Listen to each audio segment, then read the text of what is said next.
Jain friends, यदि आप railway की तैयारी कर रहे हैं तो यह वीडियो आपके लिए काफी लाभदायक होने वाली है। आज की वीडियो में हम बात करेंगे चैप्टर 4 से संबंधित 30 ऐसे एमसीक्यू जो कि पिछले एग्जाम में पूछे गए हैं और इस चैप्टर का ये पहला भाग है। इनसे पहले हमने चैप्टर मास इनर्शिया और न्यूटन लॉ संबंधित 3 वीडियो डाले हैं। तीनों वीडियो मिला के 90 सवाल हैं। वीडियो में ऐसे सवाल हैं जो पिछले एग्जाम में बार बार पूछे जाते हैं। हम आपके लिए साइंस के 30 सवाल हर रोज ला रहे हैं जो कि पिछले एग्जाम पे आधारित है और चैप्टर वाइज है। और इसी तरह की वीडियो देखने के लिए हमारे चैनल को लाइक करें, शेयर करें, सब्सक्राइब करें। और शुरू करते हैं आज का पहला सवाल। न्यूटन का पहला नियम क्या है? इनका सही जवाब होगा ऑप्शन सी। यदि कोई वस्तु स्थिर है तो वह स्थिर ही रहना चाहती है। यदि कोई वस्तु गति में है तो निरंतर गति ही बनाए रखना चाहती है, जिसे जरूरत का नियम कहते हैं। और जब तक उस पर बाहरी बल ना लगे, ऑप्शन सी आंसर सही होगा इसका। ये न्यूटन का पहला नियम बताता है कि एक वस्तु अपनी स्थिति में तब तक परिवर्तन नहीं करती है जब तक उस पर कोई बाहरी बल ना लगे, और न्यूटन के पहले नियम को जरूरत का नियम भी कहा जाता है। क्लास वाल, निम्नलिखित में से किस गुण के कारण एक वस्तु को जरूरत का अनुभव होता है? इनका सही जवाब है ऑप्शन डी, वो है द्रव्यमान के कारण। द्रव्यमान ही जरूरत का आधार है और जितना द्रव्यमान होगा उतना ही जरूरत होगा। जरूरत वह गुण है जिसके कारण वस्तु अपनी गति या स्थिति बनाए रखना चाहती है और बनाए रखने का प्रयास करती है। यह केवल द्रव्यमान पर ही निर्भर करता है। ये इंपॉर्टेंट चीज है। यह केवल द्रव्यमान पर ही निर्भर करता है। जितना द्रव्यमान अधिक होगा उतनी ही उसकी अधिक जरूरत होगी और उतना ही अधिक जरूरत अनुभव करेगा। अगला सवाल, किसी वस्तु का द्रव्यमान और वजन में क्या अंतर है? इनका सही जवाब है ऑप्शन बी। वजन वस्तु के गुरुत्वाकर्षण बल होता है, जबकि द्रव्यमान वस्तु की मात्रा होती है। द्रव्यमान वस्तु की सामग्री का मात्रा को दर्शाता है, जबकि वजन उस वस्तु पर लगने वाला गुरुत्वाकर्षण बल होता है। ये इंपॉर्टेंट चीज है। वजन पृथ्वी पर द्रव्यमान से सीधे संबंधित होता है। अगला सवाल, निम्नलिखित में से कौन सा न्यूटन का तीसरा नियम है? इनका सही जवाब होगा ऑप्शन ए। प्रत्येक क्रिया के समान और विपरीत प्रतिक्रिया होती है। न्यूटन का तीसरा नियम कहता है कि हर क्रिया की समान और विपरीत प्रतिक्रिया होती है। उदाहरण के लिए, जब आप एक दीवार को धक्का देते हैं तो दीवार भी आपको उसी बल से धक्का दे। अगला सवाल, वजन क्या है? इनका सही जवाब है ऑप्शन बी, किसी वस्तु पर लगने वाला गुरुत्व बल। वजन किसी वस्तु पर लगने वाला गुरुत्व बल को कहा जाता है।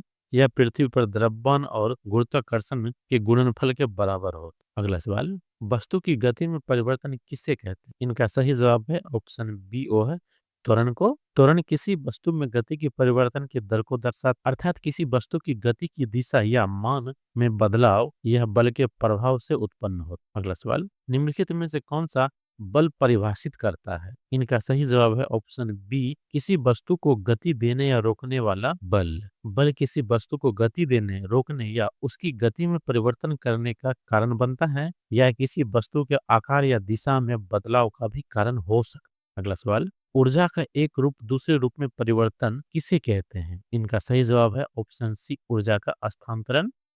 ऊर्जा का स्थानांतरण वह प्रक्रिया है जिसमें एक रूप से ऊर्जा दूसरे रूप में बदल जाता है। उदाहरण के लिए, गतिज ऊर्जा को यांत्रिक ऊर्जा में बदला जा सकता है।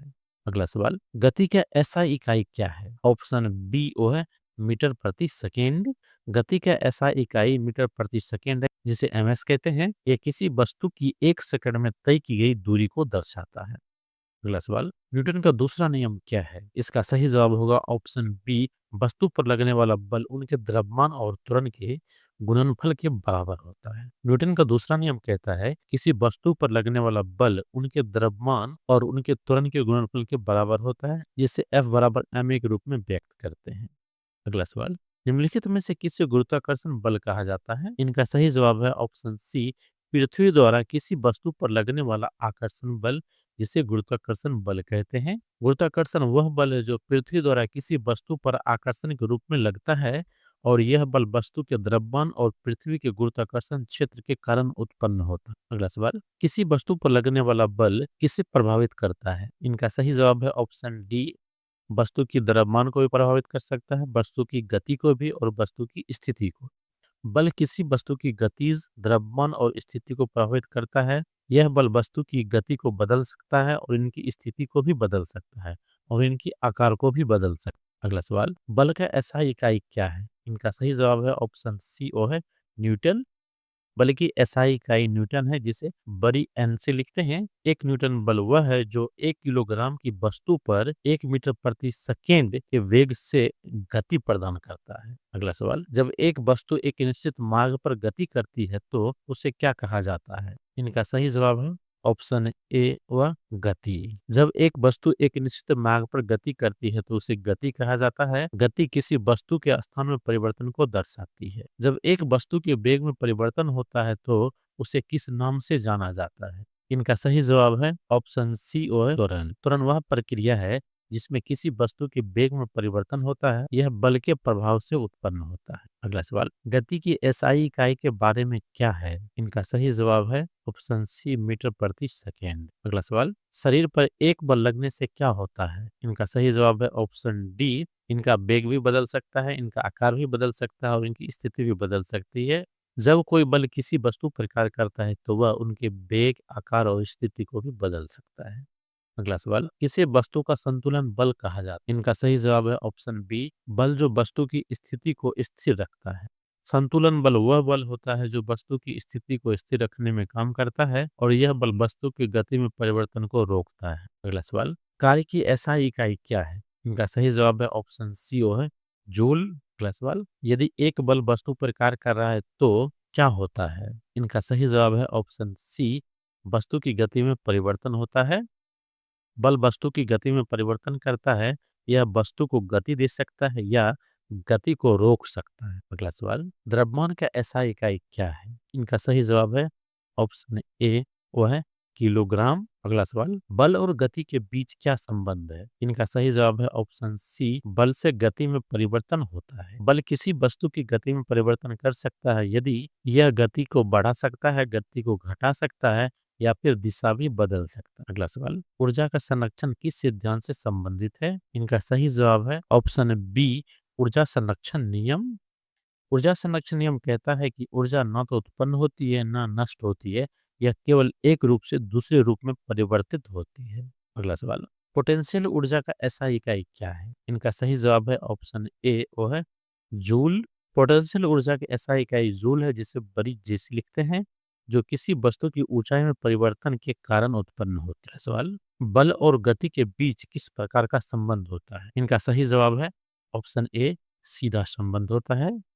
बल और गति के बीच सीधा संबंध होता है, अर्थात जब बल बढ़ता है तो गति भी बढ़ता है, जब बल घटता है तो गति भी घटती है। अगला सवाल, न्यूटन का पहला नियम क्या कहता है? इनका सही जवाब है ऑप्शन बी। वस्तु अपनी स्थिति या गतिमान स्थिति को बनाए रखना चाहती है जब तक उस पर कोई बाहरी बल ना लगाया जाए। न्यूटन का पहला नियम कहता है किसी वस्तु की गति या स्थिति में जब तक कोई बदलाव नहीं आ सकता, जब तक उस पर कोई बाहरी बल का प्रभाव ना पड़े। निम्नलिखित में से किसको गति की एसआई इकाई माना जाता है? इनका सही जवाब होगा ऑप्शन बी, मीटर प्रति सेकेंड। गति की एसआई इकाई मीटर प्रति सेकेंड होती है। यह एक वस्तु के प्रति सेकेंड में तय की गई दूरी को दर्शाता है। अगला सवाल, गति के लिए कौन सी इकाई सही है? इनका सही जवाब है ऑप्शन सी, मीटर प्रति सेकेंड। अगला सवाल, कार्य का एसआई इकाई क्या है? इनका सही जवाब है ऑप्शन सी, ओ है जूल। कार्य की एसआई इकाई जूल है, जो बल और स्थान के गुणनफल के रूप में मापी जाती है। अगला सवाल, निम्नलिखित में से कौन सा नियम कार्य करता है जब कोई वस्तु स्थिर होती है? इनका सही जवाब है ऑप्शन ए, ओ है न्यूटन का पहला नियम। न्यूटन का पहला नियम कहता है कि एक वस्तु स्थिर रहेगी या गतिमान रहेगी जब तक उस पर कोई बाहरी बल नहीं लगे। इसी तरह के इंपॉर्टेंट वीडियो के लिए हमारे चैनल को लाइक करें, शेयर करें, सब्सक्राइब करें, जिससे कि आपको वीडियो का नोटिफिकेशन मिलती रहे। शुक्रिया।